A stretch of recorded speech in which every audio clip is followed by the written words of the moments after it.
libro de Adriana, que no es exactamente tu primera novela, ¿no?, diría yo, pero es tu ópera prima. Vamos a, bueno, lo primero dar las gracias a Lola Larumbe y a la librería Rafael Alberti, que hemos podido encajar esta presentación casi ya en fechas navideñas, a Berta García Faet, nuestra admirada y querida Berta García Faet, a la que leíamos en clase. Adriana es alumna mía, bueno, ya yo sigo llamando alumnos, aunque haya pasado el tiempo, pero fue una muy querida alumna mía y hoy escritora y doctora ya, casi a punto de defender la tesis, y leíamos la poesía de Berta en clase, y hoy estamos aquí contigo. Muchísimas gracias por acompañarnos y acompañar a Adriana, y a todos los que habéis venido, aparte de nuestros amigos y compañeros, veo alumnos del grado en Literatura General y Comparada, que creo que va a ser especialmente bonito para ellos estar aquí, porque se pueden proyectar en ti y en tu historia.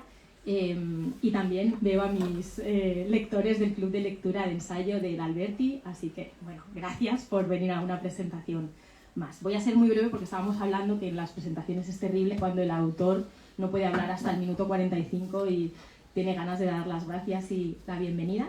Yo, bueno, para empezar, solamente decir que me parece mágico de principio a fin. Esta es mi agenda de 2024 y hoy es el último acto de este año, perdón, de 2023, 2020 ya estoy en el año que viene, 2020-2023, y cuando hoy he ido a mirar a qué hora era y tal, me he dado cuenta de que la agenda tenía un pavo. En el libro de Adriana, Los días leves, vamos a encontrarnos con muchas aves y con el motivo de la pluma y del pavo real. Y de hecho diciembre, porque es una agenda donde hay distintos pájaros, pero justo el pavo real, es el que corresponde al mes de diciembre. Y me gustaría, bueno, pues leer lo que ponía en mi agenda de hoy, que lo he leído como un presagio de lo que hoy va a pasar aquí. En casi todas las culturas, el pavo real es un símbolo de gloria, sabiduría, inmortalidad, vanidad y, por supuesto, belleza. Estas celestiales criaturas, con ojos pintados en sus plumas y brillantes colores, abren la cola como un espectacular abanico en los rituales de cortejo y apareamiento. Aunque ya es común verlos por todo el mundo, originalmente son un ave especial y de la India. Así que creo que lo que va a pasar aquí tiene mucho que ver también con esta imagen, con la presentación de esta ópera prima, que además tuve la suerte de recibir como manuscrito hace 3 años, cuando era solo un borrador, y que hoy vemos publicada aquí en la editorial Binomio. Así que, bueno, voy a darle la palabra a Berta para estas primeras palabras de saludo y dejarte a ti también darle la bienvenida a tus lectores. Ahora. No. Para. Buenas tardes. Ahora sí. Pues muchísimas gracias a todos por venir, por acompañarnos en este día tan especial e importante. Me parece que Cristina tiene razón en lo de que van a pasar los años y nos vamos a acordar, ¿eh? Porque sí, es un libro fantástico, pero también como que me parece que, no sé, que promete muchísimo, la verdad. Tengo ganas de leer tu segunda, tu tercera, tu cuarta, tu quinta y tu sexta novela. Y muchas gracias pues por contar conmigo. Mira, yo en realidad no conocía casi a Adriana, pero tenemos 2 amigos en común que no paraban de hablarme de ella. Adriana es la mejor, tienes que leerla, es increíble, está quedando finalista en todos los premios, o sea, te va a encantar. Y yo tenía muchas expectativas y mucho antes de que me invitaras a presentar el libro con Cristina, yo ya lo había comprado y ya me lo había empezado a leer y ya estaba como fascinándome, ¿no? Entonces, bueno, haciendo caso a Cristina, queremos escuchar a Adriana. Solamente diré un par de cosas. Que me ha sorprendido mucho la novela, la verdad, no me lo esperaba. Me parece muy original, tanto hablando en general con el resto de novelas que son populares hoy en día, sino también teniendo en cuenta tu edad y el hecho de que sea tu ópera prima. Es una novela muy literaria, que hará las delicias de los frikis de la literatura, que creo que somos todos. Y que me ha atrapado poco a poco. Al principio estaba muy desconcertada, ¿esto de qué va? ¿Qué está pasando? tiene un ritmo narrativo que me pareció, la verdad, que muy, muy innovador, muy, muy extraño. Al principio muy lenta y llega como a la mitad de la novela y de pronto se acelera de una manera bastante loca, la verdad, con dos grandes hits que no desvelaremos, pero que te dejan muy desconcertada y muy, no sé, en deleite, ¿no? De que qué bien. Sabíamos que iba a pasar algo y ha pasado y no deja de pasar. Y a la vez una novela muy, muy elíptica, con muchas capas, que me parece que podemos analizar desde distintos puntos de vista y que, bueno, en definitiva, pues me ha fascinado. Y tengo muchísimas preguntas, así que cuando quieras empezamos. Bueno, muchísimas gracias, Lola.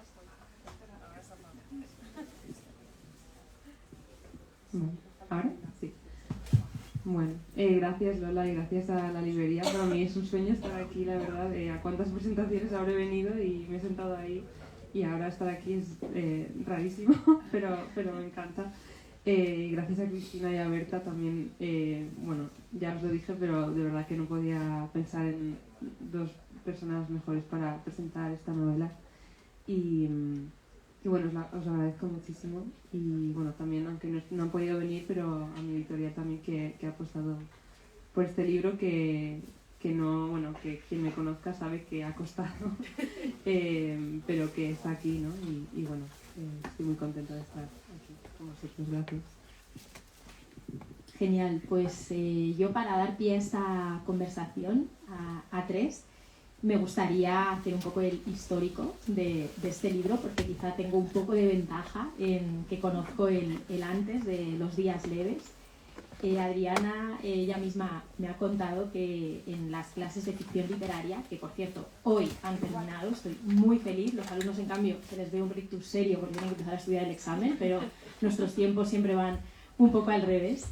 Y pues en esta asignatura de ficción y en la asignatura de métodos que nos veíamos, nos visitó, que el escrito hoy, por cierto, no está aquí, pero te manda mucha suerte, vino a vernos en clase la escritora Silvia Herreros de Tejada y habló de la bioficción como género literario, escribir sobre me acuerdo que dijo, hay tres posibilidades: escribir sobre la propia vida, escribir sobre la vida de tu familia y escribir sobre las vidas de escritores o de aquellos que conservamos una documentación, y que sepáis que esto lo pueden premiar y daros becas, así que si estáis pensando en escribir una novela, proponed una bioficción feminista. Y yo me he reído ya leyendo tu libro porque hay también una ironía en torno a esta idea, ¿no? Tú presentas el libro como las memorias de una investigadora, un trabajo de investigación sobre Frances Donnell, que está inspirado en Flannery O'Connor, pero comienzas diciendo que en lugar de reivindicar a una autora olvidada, en un comienzo se trata de demostrar que debería haber sido olvidada. Y luego la narradora se sorprende de que tenga mucho interés el proyecto, incluso aunque no lo había presentado como una bioficción feminista y una mujer adelantada para su tiempo. Me ha encantado ese tono un poco irónico y paródico que recorre el propio género de la bioficción feminista. Y al parecer, pues Adriana hizo caso, pidió una beca y se la concedieron, una beca flamante de creación sin haber todavía terminado la carrera, y se fue a hacer un máster a Reino Unido y a escribir en Londres esta novela, bueno, el sueño de cualquier estudiante de doctorado, ¿no? Y de allí salió, efectivamente, Apuntes para la vida de Frances Donnell, que me trajo aquellas navidades y que es un poco el borrador o el primer borrador sobre el que luego nace Los días leves. Entonces, bueno, me gustaría para empezar que quizá habláramos un poco sobre el género, como decía Berta, la propuesta, cómo llegas a plantear esta idea de novela, y también un poco el camino que recorres desde este primer manuscrito hasta la novela que finalmente publicas. Cuánto hay en tu obra de biografía, cuánto hay de ficción, y ese territorio intermedio que a los estudiantes de literatura pues fascina, ¿no? Que es el poder hacer creación a partir de la investigación o a partir del estudio. Gracias. Bueno, un poco el trayecto un poco hasta llegar a los días leves fue, como dice Cristina, primero pedir una ayuda a la creación literaria, ¿no? que pedí la verdad que de forma un poco precipitada y bueno, me tuve que saltar alguna clase, no de Cristina, pero de algún otro profesor, para ir a entregar los papeles al registro a la calle Montera, me acuerdo.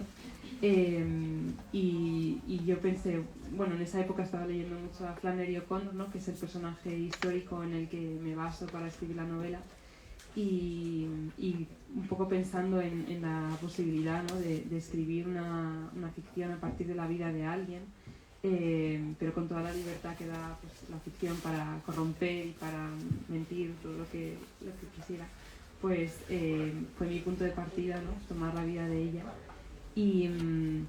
Y propuse, yo sí que la propuse un poco como una bioficción para pedir la ayuda, ¿no? A la Comunidad de Madrid. Escribí unas, no sé si unas 5 páginas de lo que en su momento luego sería el borrador. Y algo que he contado alguna vez, ¿no? Pero que fue también importante a la hora de concebir la novela, ¿no? Era que yo quería sacar el personaje histórico de su tiempo y de su lugar, y llevarla a un lugar del que me apetecía escribir a mí, y a un tiempo del que me apetecía escribir a mí, que era pues la actualidad, un poco, indefinidamente, pero el siglo XXI, los 2010, la actualidad, ¿no? Y sobre todo que transcurriera no en España, sino al lado de mi casa. Y un poco en San Lorenzo del Escorial, exacto. Y yo pensé, ¿cómo voy a justificar esto, no? Es un reto, la beca daba puntos si tú hacías transcurrir la novela en la Comunidad de Madrid, entonces pues yo la hice transcurrir en la Comunidad de Madrid. Me dieron los puntos. Y luego lo que parecía un reto al final fue como germen de algo muy interesante, que era sacar a este personaje, ¿no? De su Georgia natal en los años 40 y traerla a San Lorenzo del Escorial, ¿no? Había precedentes en la biografía de Flannery O'Connor, del personaje. Ella fue a Lourdes, a estos baños milagrosos, ¿no? Lo cuenta en sus cartas, y me hacía mucha gracia porque ella en sus cartas, fue la única vez que vino a Europa, y dice que no se bañó porque le daba asco, pero vino hasta Lourdes en los años 40, hizo todo el viaje desde Estados Unidos y luego no se bañó. Pero yo dije, bueno, si fue a Lourdes, ¿por qué no iría, no? Luego en otro momento de su vida a San Lorenzo del Escorial, ¿no?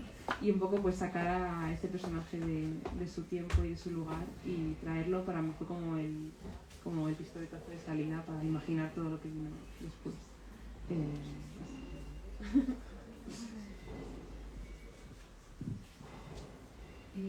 No sabía eso de Flannery O'Connor, pero me cuadra, la verdad. Bueno, pues yo te quería preguntar por la obsesión. Entonces, no sé hasta qué punto hacer spoiler, ¿no? ¿Habéis leído la novela? Uf, entonces es difícil, ¿eh? No hacer spoiler. Vale. Solamente al principio ya sabemos que hay una chica que empieza a investigar a esta mujer, como ha dicho Cristina, para demostrar que en efecto hicimos bien en olvidarla, pero luego se obsesiona muchísimo, ¿no? Entonces hay una parte de, digamos, de, entre comillas, una especie de lucha por la justicia poética, de no, esta mujer es interesante y de hecho deberíamos recordarla, además porque pasó una cosa muy grave, que esto hay que desagraviarla, y no diremos qué para no hacer spoiler. Eso por un lado.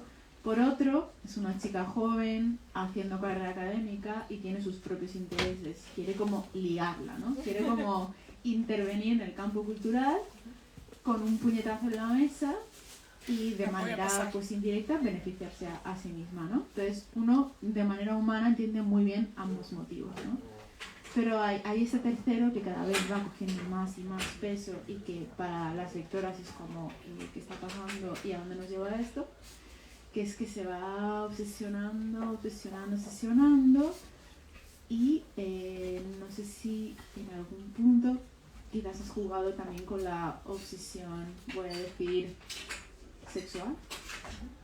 De nuevo, sin ánimo de hacer spoiler, pero como que estás bordeando eso, ¿no? Y con esos dos hitos que he dicho que hay, es muy complejo, es como muy turbio todo, ¿no? Entonces te quería preguntar por cómo has construido al personaje de esta chica, de dónde viene como este afán por retratar tan bien y además de manera como tan creciente hasta llegar a los dos clímax, ¿no? Como una manera muy lenta y muy realista de, pues eso, de plasmar lo que es una obsesión, ¿no? Y qué sentido tiene para ti la obsesión, que quizás linda con la paranoia, etc. Bueno, para mí la obsesión un poco de la protagonista con el personaje de Frances tenía, primero, nacía un poco del interés pues puramente literario, ¿no? Casi un poco de un desinterés, ¿no? Porque ella en algún momento dice como voy a escribir sobre Frances Donnell, pero podría haber escrito sobre cualquier otra persona, pero esta me viene bien porque vive cerca de mí, ¿no? Es como, para mí era como el antimétodo literario, el antirrigor, todo, la ética, todo mal, y un poco como llevar esa forma en la que no habría que proceder para escribir un artículo sobre alguien o un libro sobre alguien, un poco jugar con esas ganas esas pocas ganas de hacer las cosas, ¿no? Y que casi el tema literario, ¿no? El personaje como que la lleva y ella no lo puede casi ni prever, ¿no?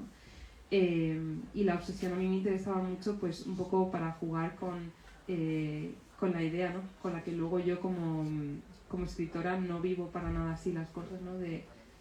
Sí que me obsesionan las cosas que me gustan, ¿no? Pero cuando escribo suelo medir las cosas bien, me gusta estructurar, me gusta pensar mucho y me hacía gracia escribir un personaje que es todo lo contrario, ¿no? Sino que pierde el control y que casi el tema literario, ¿no? Que la arrastra. Y entonces jugar un poco pues con la obsesión que se va convirtiendo primero en una obsesión literaria, ¿no?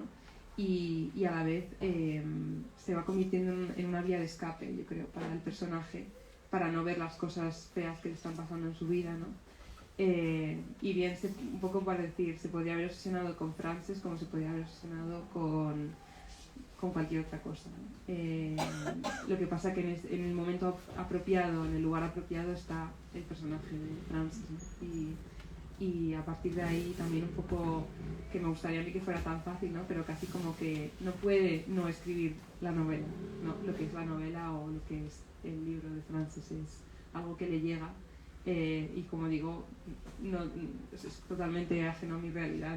Yo, para escribir una novela pues hay que esforzarse, ¿no? Y no llegan así ni aunque estés obsesionada, ¿no? Pero creo que a ella como que le pasa y me interesaba explorar eso un poco.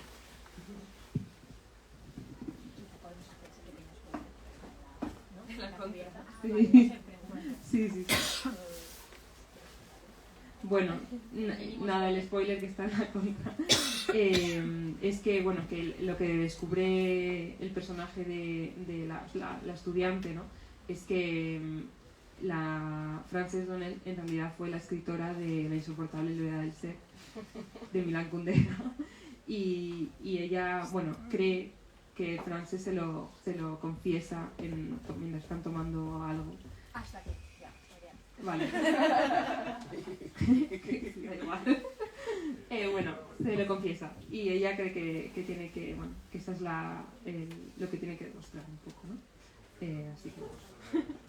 Entonces es genial porque hay todo este juego con Milan Kundera y si es la autora, no es la autora, muy, muy interesante y que nos va a permitir luego hablar del robo literario y de temas que sé que te encantan. Pero antes de pasar a eso y la parte metaliteraria, claro, te conozco mucho porque después de 4 asignaturas, un TFG y varios proyectos de lectura después, pues te conoces casi como si hubiéramos estado en la cabeza la una de la otra. Y escuchaba a Berta hablar y recordaba un poco las lecturas también tanto de la asignatura de ficción como otras que sé que te apasionan por tu anglofilia y de hecho has hecho el doctorado allí sobre literatura también anglosajona, y te quería un poco preguntar también por referentes que no tienen tanto que ver con la bioficción, pero que a mí me parece que están ahí porque sé que nos gustan, pero también al leer la obra, ya en su versión de Los días leves, pues me parecen muy evidentes, ¿no? El Nabokov de Pálido Fuego, con Kim Boat persiguiendo a John Shade, está Henry James en la figura en la alfombra y en la obsesión del crítico por el autor, y está muy presente, que quizá no me lo esperaba tanto, la Muriel Spark de La entrometida y la importancia que tiene la manipulación, que a mí me ha encantado ver esa narradora que tiene ciertos ecos, ¿no? del personaje de La entrometida, y quizá un poquito menos de la plenitud de la señorita Brodie, pero va por ahí. Y bueno, un poco que hablemos también de esos referentes y de tus lecturas también, no solo en bioficción. Bueno, totalmente, esos referentes. Es curioso porque, por ejemplo, Pálido Fuego sí que lo leí con Cristina y lo leí mucho mientras escribía esta novela. Y a mí lo que me gusta de esa novela y de las novelas que me encuentro siempre leyendo, no sé si es que como practicando mi propia novela leo todo mal y entonces leo lo que me interesa, ¿no? Pero me gusta leer los libros en los que los personajes casi como que terminan escribiendo novelas un poco por error o porque no pueden evitarlo, ¿no? Me encanta ese tema. A lo mejor porque me gustaría que me pasara a mí, no lo sé.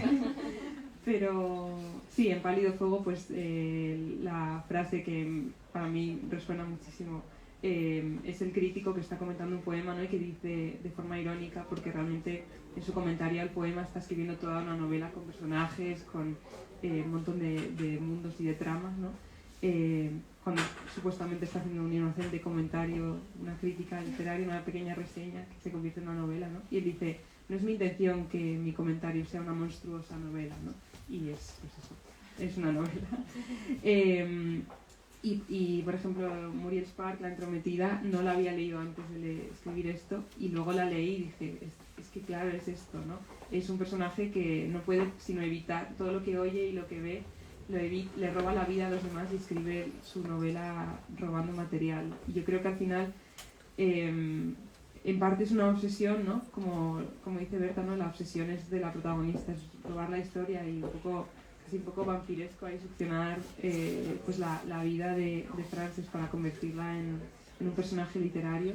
Pero creo que es un poco como en general los escritores, ¿no? Como que sacan temas de la vida y de lo que les rodea y de las personas que les rodean y lo que escuchan, ¿no? Y luego pues, lo canibalizan un poco, ¿no?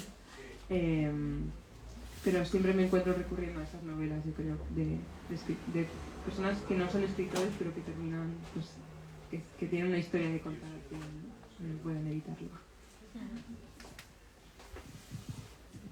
Sí, yo al principio, digamos como que me creí el cuento de la narradora y compré su versión de wow, qué interesante es Frances, ¿no?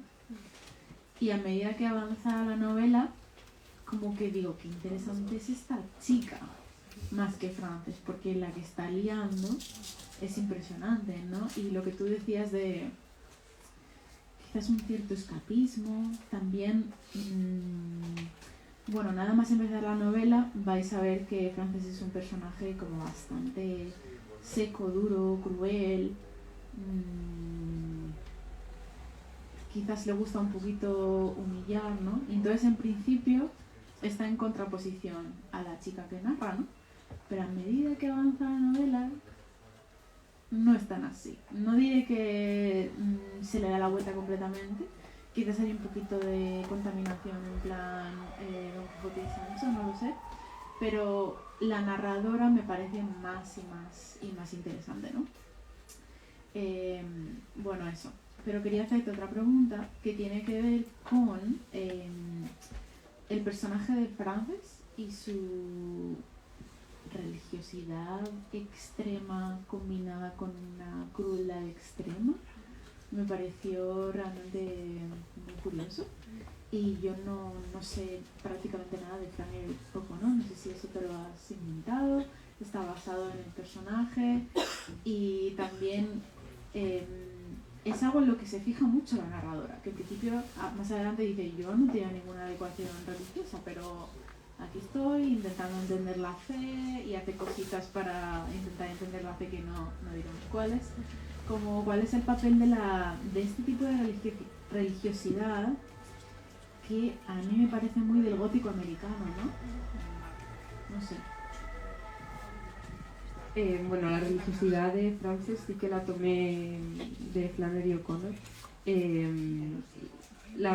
Es curioso como la crueldad, ¿no? Yo también no tengo una educación religiosa, tampoco estoy muy familiarizada con ello, pero desde luego no creo que o sea, lo que me llamó mucho la atención de Flannery y lo que se suele hablar de ella es que era como católica del Antiguo Testamento y muy fanática del Dios cruel, ¿no?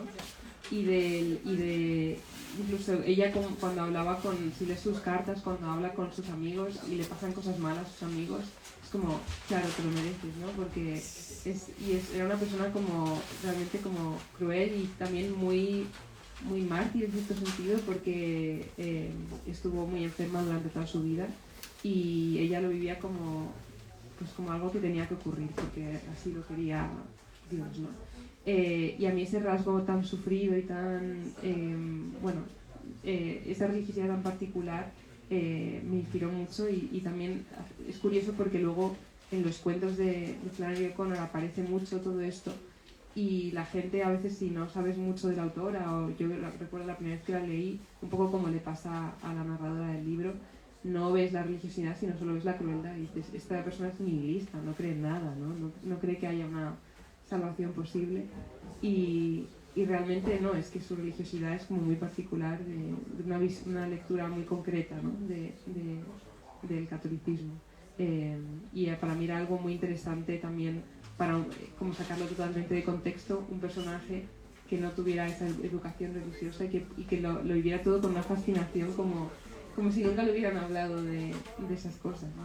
Y que fuera otro tema literario más, ¿no? Para ella, como sí, no sé.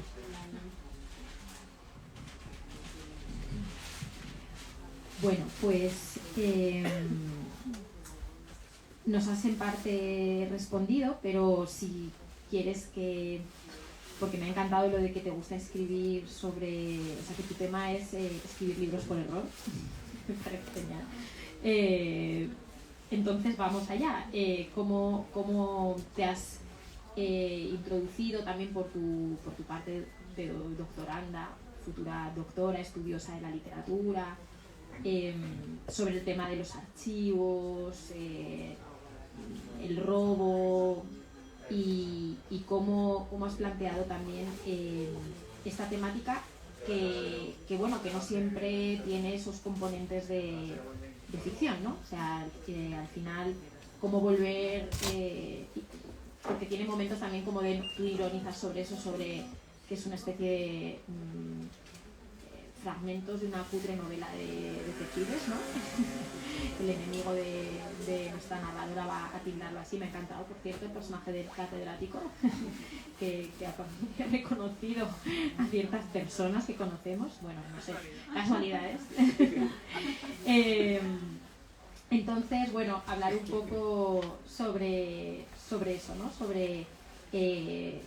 Hemos hecho en la facultad, tú estabas también, esta jornada recientemente sobre las ficciones de verdad y sobre el tema del archivo y del mal de archivo y un poco como sé que te has metido en archivos de escritores y es un tema muy Muriel Spar, pues cómo quisiste también abordar esa cuestión. A mí, bueno, con lo del tema del archivo, como he dicho, para mí el personaje de la narradora era un personaje que hace las cosas mal, ¿no? Que su método de investigación es completamente emocional y no tiene ningún rigor científico, ¿no? Y la idea del archivo para ella yo creo que es el archivo de lo que le apetece y con lo que se encuentra y no tiene ninguna metodología ni ninguna reglas, ¿no? Por ejemplo, no habla realmente casi de ella cuando está hablando sobre Frances, ¿no?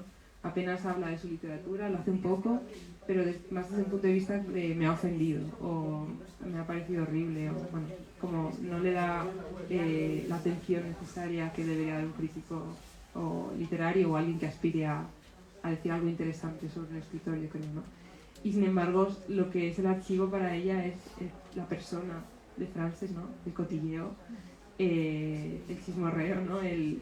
Bueno, a esta le robaron un libro, está enferma y entonces esto significa sacar conclusiones que no son de causa y efecto, ¿no? Que son intuiciones, todo. Y es como un archivo pues totalmente como improvisado y emocional, ¿no? Y evidentemente es parte un poco de la ironía de la novela que yo buscaba, ¿no?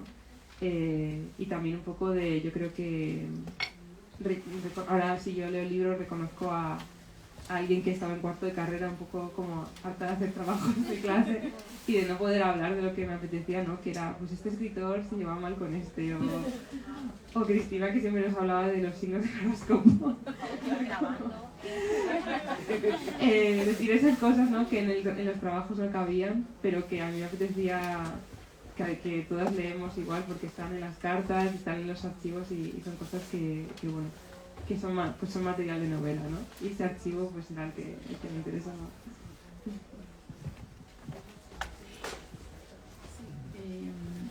Quería incluir en esto del archivo Frances como un archivo, y la narradora me parece que como digamos que la primera parte de la novela parece como obsesiva y rumiativa, todo el rato, pum pum, he visto esto, he visto lo otro, indicios, y la segunda ya roza la paranoia, ¿no? Y nos presenta como una verdad completamente obvia lo que ella ha imaginado.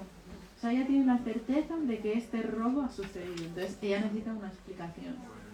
Entonces, bueno, es eso, una mente paranoica, ligar los indicios de manera hiper mega racional, pero en realidad pues delirante, ¿no? Entonces, pero claro, literariamente el estilo es sobrio, no es la mente de una loca. Entonces quería preguntarte sobre cómo has trabajado literariamente esa ambigüedad, ¿no? Porque nosotras como lectoras estamos todo el rato diciendo, pero ¿esto es así o no? O sea, ¿quién tiene razón? Frances, la chica, el catedrático, Clara, la madre, y ya, de nuevo, no haremos spoiler, pero el final parece dar una clave y tienes que volver al principio para entenderlo. Y quisieras entenderlo al 100%, pero está hecho adrede que de hecho no puedes entenderlo al 100%. No puedes determinar la verdad. Sí, totalmente. Creo que al final lo que aparentemente es como la meta, ¿no? de la narradora, el objetivo, un poco la tesis que quiere demostrar, como si ella se imagina que esto es un trabajo académico, la pobre, muy mal hecho. Al final lo que es contar la historia de Frances se convierte en el resultado real y más rico, ¿no? Yo creo. Y al final, pues eso, la motivación para encontrar la verdad, ¿no? Respecto al robo es como un pretexto para seguir obsesionándose, ¿no? Y también para mí tiene mucho que ver con lo que es simplemente la experiencia de dibujar una trama de una novela, que es yo quiero que esto haya ocurrido y tengo que justificarlo de la mejor forma posible, y cuando estás dibujando una trama de una novela eres una persona paranoica todo el rato, porque todo el rato estás buscando los indicios que le vas a dar al lector, ¿no? Para que hile y conecte los puntos. Y en cierto sentido, por esa parte, ¿no? Sí que también es una novela como sobre cómo se escribe una novela, yo creo, ¿no? Y a ella se le presenta una pequeña excusa para escribir la novela, que es el indicio de que el robo ocurrió, pero es ella la que tiene que dibujar un poco la historia, ¿no? Yo creo, y no sé, era un poco por ahí. Es que no había entendido hasta qué punto eso que has dicho es cierto, ¿no? Y cómo está perfectamente trabajado. Lo acabo de ver ahora clarísimo, pensando en justo el final y el principio, ¿no? Como que ella es la escritora, ¿no? Ella es la novelista. Muy Muriel Spark. Aunque no habías leído La Entrometida, eso me hace más gracia todavía. Bueno, cambiando un poquito el tercio para ir a otra de las tramas que están dentro de la novela, que bueno, lo ha dicho Berta, pero me he dado cuenta que no he subrayado lo suficiente que esta obra quedó finalista del premio Anagrama y finalista del premio Nadal, y que además Adriana ha vuelto a quedar finalista del Anagrama con otra novela. Y digo, pero ¿y esa otra?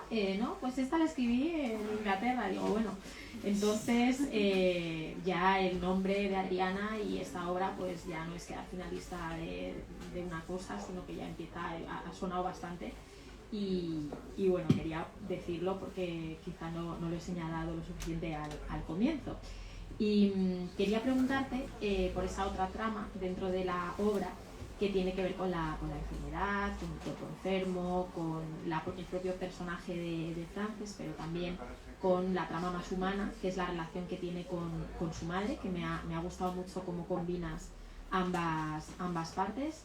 Y bueno, pues cómo has también abordado lo que era una escritura muy literaria, intelectual, muy para frikis de la literatura, con esa otra trama más personal que dota a la obra de otra dimensión también, que me parece que es muy interesante.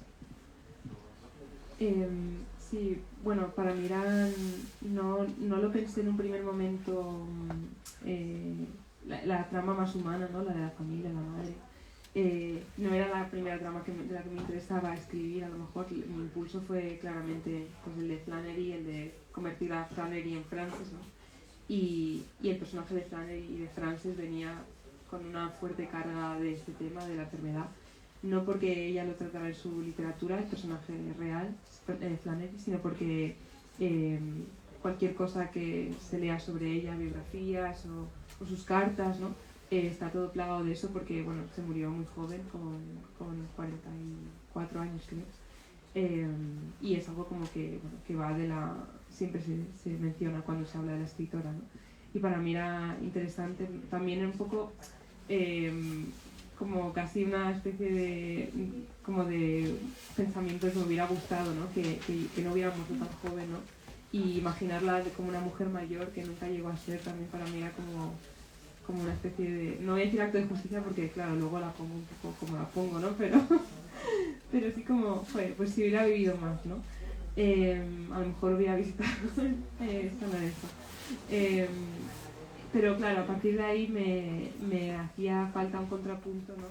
Del porqué de la obsesión hacia Frances, de la narradora. Y para mí tenía sentido la paradoja, ¿no? De que te atraiga algo mucho a nivel intelectual y a nivel estético y a nivel académico incluso, como es la enfermedad de Frances, cuando eso mismo lo tienes en casa, ¿no?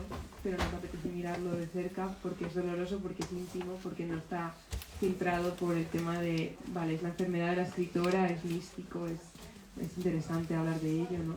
Y cuando es la enfermedad que está en tu casa, ¿no? Que es tu madre y bueno, que es doloroso.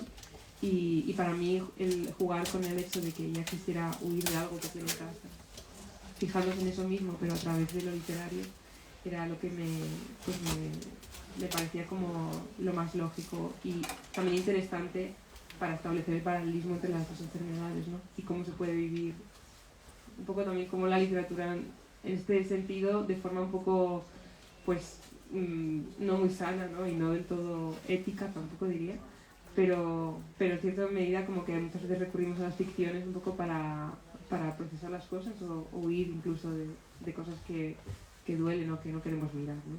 Un poco. Es que también un poco, supongo que de manera un poco irónica, como una especie de, quizás incluso autocrítica, como escritoras y como lectoras, de cierta idealización, mistificación de la figura de la escritora, ¿no? Que así es como empieza ella y, bueno, acaba de una manera muy distinta, ¿no? Y el tema de la enfermedad es súper interesante porque, por un lado, es lo que has dicho, huir de la madre y entregarse a la enfermedad de la escritora, y por un lado, las poquitas veces en las que la narradora siente compasión tiene que ver con la enfermedad y con el trauma, y lo que ella se imagina que fue el trauma, ¿no? La infancia, la adolescencia, bullying, no sé qué, pero en otras ocasiones más bien es lo contrario, es un motivo no tanto de rechazo como de atracción un poco morbosa y también por ese lado pasan cosas un poco perturbadoras, que no diremos, ¿no? Pero lo que quiero decir es que el tema de la enfermedad tiene muchas capas, ¿no? Sí, total. También creo que justo la obsesión que mencionabas antes como más sexual o más corporal, ¿no? Tiene que ver con el cuerpo enfermo y con un poco como la narradora de Frances es un objeto literario que examinar casi, ¿no? Y le quita totalmente la humanidad y es una forma como de lidiar con la enfermedad, pero no solo de lidiar con ella para pasarla, sino de decir, es que en realidad es fascinante, ¿no? Y de una forma pues perturbadora, pero sí es el filtro un poco que hace ella, yo creo, con eso. ¿Te costó más escribir la trama literaria o la trama más humana? ¿O fueron un paso a dos a la vez? ¿O...? La humana, porque no tengo sentimientos. No. No sé, soy una escritora como, me gusta, la trama literaria me gusta mucho más, me salía mucho más natural, y la otra era como, no sé, me sentía como que podía herir mucho más las sensibilidades, la mía, la de los demás, no sé.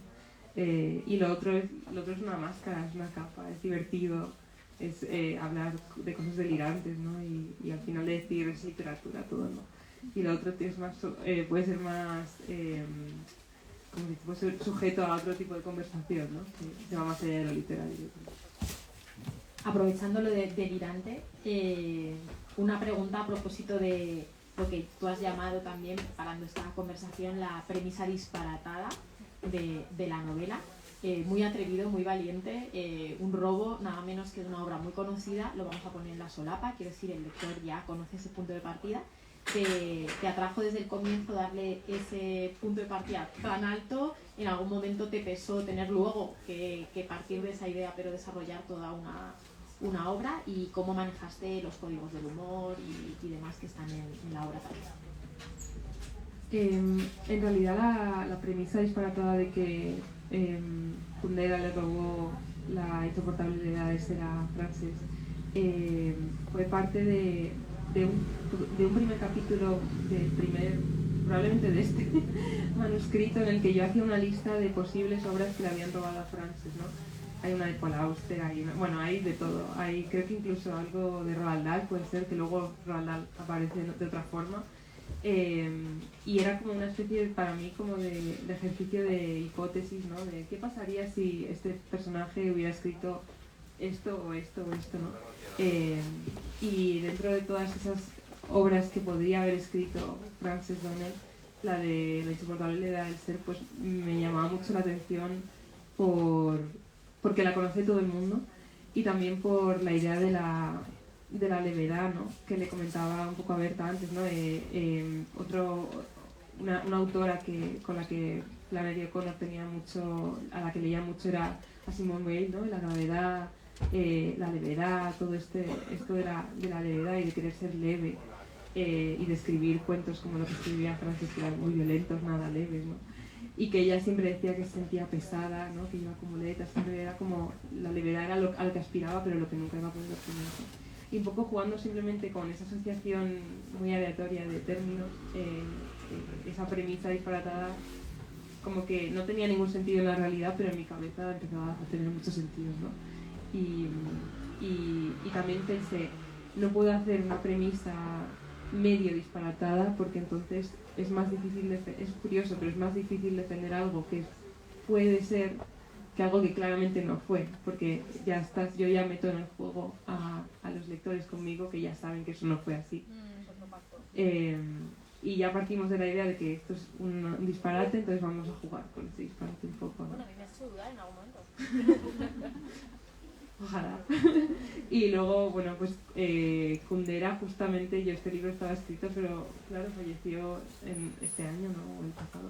Y me ha resultado, o sea, se ha reeditado todo en Tusquets y están todas las librerías llenas de Kundera ahora mismo, y la verdad es que me encanta. Pues tenía una pregunta sobre, bueno, siguiendo con el proceso creativo. el tema del título entiendo que leve también es un guiño a todo esto, ¿no? A la levedad imposible de Frances, etcétera. Pero claro, son los días leves de ella, ¿no? De la estudiante investigadora. Entonces quería preguntarte por los cambios que has hecho desde esa versión que tiene Cristina hasta el libro que hemos leído. ¿Cómo ha crecido? El libro ha cambiado muchísimo desde que lo escribí el primer manuscrito para entregarlo a la Comunidad de Madrid para que me dieran el dinero. Y luego lo mandé al Herralde, luego al Nadal, fue cambiando de título, ¿no? Porque, claro, no puedes mandar a los premios libros que ya están en otros premios, pero como no se iba a enterar nadie hasta hoy, yo le iba cambiando el título e iba probando suerte en sitios distintos, ¿no? Y la verdad que ningún título me terminaba de... Yo siempre pensaba, bueno, ya le cambiaré el título en algún momento. Y ya cuando llegué a este título, para mí tenía todo el sentido, tanto por el juego con la insoportable idea del ser, como con la ironía de que los días no son nada leves, ¿no? En los que pasa esta chica. Es muy intenso lo que vive con Frances, ¿no? Y bueno, y los cambios como a nivel de novela, pues simplemente fue ir reforzando la hipótesis disparatada, ¿no? Y en vez de, al principio era solo una cosa que mencionaba la chica, y luego para mí era como, no, es que este es el hilo que tiene que darle a la novela algo más de que no sea solo un juego que me interesa solo a mí, ¿no? Sino también darle una especie de trama detectivesca, un poco que tire un poco de la tensión y de la intriga, ¿no? Bueno, como voy a abrir también un poco el micrófono, ¿no? Si os parece, para que puedan hacerte preguntas. Una cosa que desapareció son las notas a pie de página, que por ejemplo en esta versión había todo un juego, como en Pálido Fuego, y aquí se has desprendido, las has incorporado en otros niveles. Quizá una pregunta también por los lectores que se han acercado para conocerte. ¿Cómo es ser estudiante de literatura general y comparada y al mismo tiempo querer ser escritora? ¿Cómo esas dos identidades del escritor y del estudioso de la literatura? Porque bueno, pues no siempre coincide y uno puede haber no estudiado o haber estudiado algo que no tenga nada que ver. ¿Y cómo es para ti esa doble? ¿Qué les dirías a los que están aquí también, que han venido a conocer? Bueno, yo algo que creo que nos pasó a muchos cuando empezamos la carrera, ¿no? Y que vivimos bastante, fue como llegar con mucha ilusión a lo mejor de escribir, ¿no? Y que enseguida fue como, pero ¿cómo voy a escribir yo no sé, no voy a hablar del templo del saber, ¿no? Pero con esto que tenemos alrededor, ¿no? Hay mucho, también hay con un espíritu a veces un poco cínico, un poco de ¿para qué voy a hacer nada?, ¿no? Si al final está todo hecho, no sé, puede ser bastante desesperanzador a lo mejor, ¿no? Y a mí lo que me ayudó mucho fue como simplemente tener una actitud primero de lectora, ¿no? De leer y de no tener la ansiedad de sobre todo ni la prisa de crear nada rápido y hacerlo bueno, pues ya, ¿no? Y en los primeros años y sobre todo como tomar la lectura como un acto creativo también, ¿no? De empaparse y en el momento en el que estuve preparada para escribir esto, lo escribí, ¿no? Pero también pensé, esto es lo que me interesa ahora, a lo mejor no es lo que me interesa en un año o en dos, pero creo que está bien como leer y partir de esas lecturas para poder escribir, ¿no? Y no diría que lo que de la carrera y de estudiar literatura fueron leer muchas cosas y también cosas que no me gustaban o que no me interesaban necesariamente tanto, pero que al final aportaron mucho, ¿no? Yo creo. Y bueno, también aprovechar, ¿no? Muchos los encuentros, por ejemplo, que organizaste tú, Cristina, ¿no? Con escritores que vienen y las oportunidades que te dan para conocer a Berta, que fue increíble cuando Cristina me invitó, ¿no? Pero en general todas las oportunidades que te da la universidad, no necesariamente lo obligatorio, ¿no? En las asignaturas, sino todo lo que hay alrededor, un poco ese espíritu. Sí. Pues yo creo que para que luego tengas tiempo de filmar y todo, pues si alguna pregunta así del público, Reina. Es una pregunta muy nada, es muy...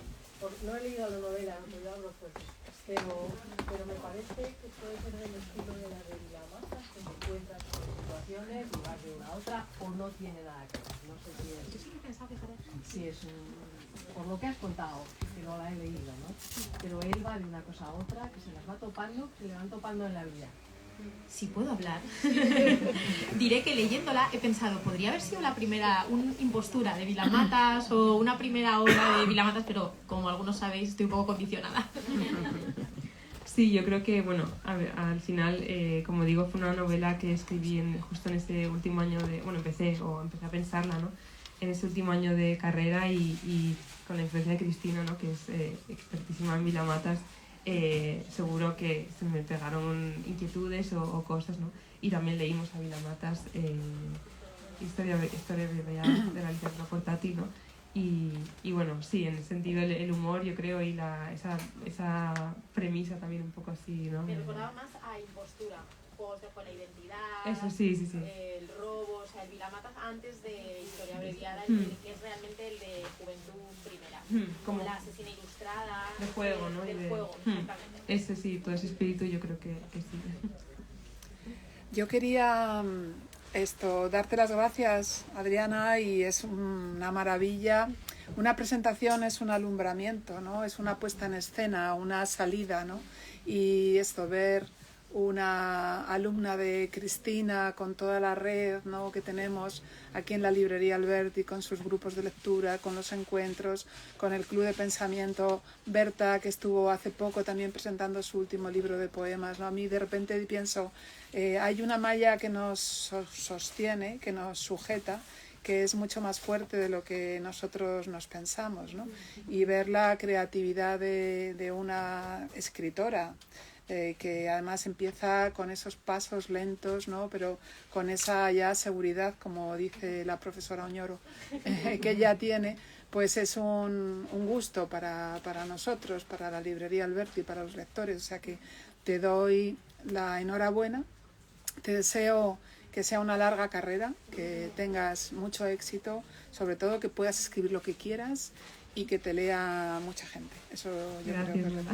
Muchísimas gracias. Y ahora, como vamos a hacer la firma de ejemplares, pues yo creo que se merece, Adriana, este gran aplauso de todos.